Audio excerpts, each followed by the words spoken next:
The Medium is classified as a psychological horror game. It's created by Bloober Team, the same team that created Layers of Fear, Observer, and the Blair Witch game.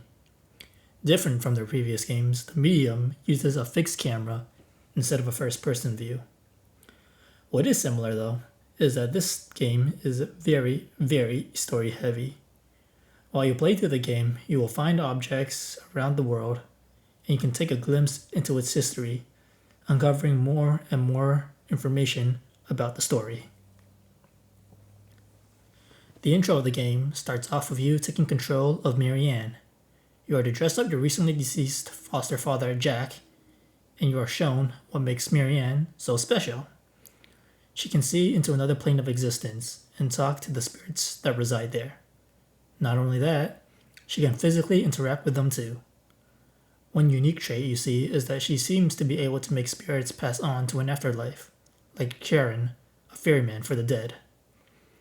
The real story begins right after, where Marianne receives a call from someone known as Thomas, saying he knows who she is, and tasks her with finding him at the Niwa Hotel. The game itself is fairly linear with a little exploration. Any place or puzzle that you get stuck at can be solved with a little exploration of the surrounding area. Actions done in the real world and spirit world have an effect on each other. The majority of the game takes place at Niwa Hotel, where you meet another spirit who calls herself Sadness. You find out that there was an incident known as the Niwa Massacre, and I presumably thought that Sadness was the victim of the massacre, given how she said there used to be a lot of people here.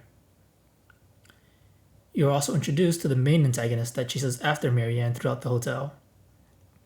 A gargoyle-looking evil spirit.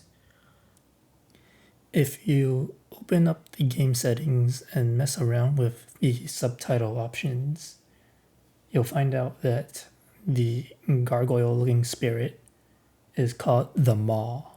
The Maw chases Marianne throughout the game and will actually jump to the real world at different parts of the story. When it appears in the real world, it's cloaked and invisible, but you can determine where it is by looking at the distorted space and flickering flashlight. While you explore the hotel, you'll find out that Thomas was the manager there and had a daughter, Lillian. As you learn more about Thomas and Lillian, you can pick up pieces of information about Richard, an old friend and mentor to Thomas, who was invited to stay at the resort. You find out through notes and memories scattered across the hotel that Richard ended up brain dead and died in the hotel. Once you've progressed far enough, you go through Thomas's memories and take control of Thomas. And interesting to note is that Thomas is also a spirit medium, and his spirit self seems to take independent action and thought. Thomas appears to be capable of sending his spirit into another person's psyche and destroy their spirit self, rendering the person brain dead in reality. At the end of the scenario, you meet the remnants of Richard's spirit, whom you send away and receive a clue about Marianne's past. The Red House. Making your way to the Red House, you can discover the body of Francis, the former groundskeeper at Niwa Hotel. Early on in the game, you can find postcards that Francis had written to his wife with messages that make him out to be a hardworking man.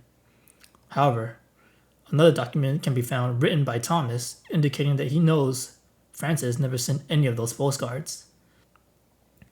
A bit later on, we meet Sadness, or Lillian, as Marianne seems to have deduced earlier, after witnessing Thomas's memories. Marianne attempts to send Sadness away to the afterlife like she did before with other spirits, but instead, Marianne is told she needs to get her memories back, and is pointed towards the Red House once more. We get to see another one of Thomas's memories at this point, in which we discover that he was chased by a Soviet agent named Henry, who wanted to learn more about his powers. In an attempt to get Thomas to speak, Henry sets the Red House on fire. Thomas ends up invading Henry's psyche in an attempt to stop him. However, near the end, we see that Thomas' spirit gets trapped with a monster before the game returns back towards the memories and Thomas appears to knock out or kill Henry. We then see Thomas scream out the names of his daughters, Lillian and Marianne, as he collapses before the house fire and returns to reality.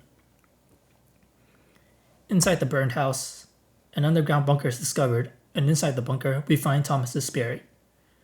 The spirit explains how Lillian had been kept confined in the bunker because her powers were too uncontrollable, and that Marianne is the key to stopping everything. The Maw makes its return, and Thomas's spirit has Marianne go on ahead to find Lillian, while he stays behind to delay the Maw. We find Lillian at a pier, just like the one that appeared in her dreams at the start of the game. Words are exchanged between the two sisters before the Maw shows up. We're given the ultimatum of either shooting Lillian, thus getting rid of the Maw, or committing suicide and never giving the Maw another suitable host.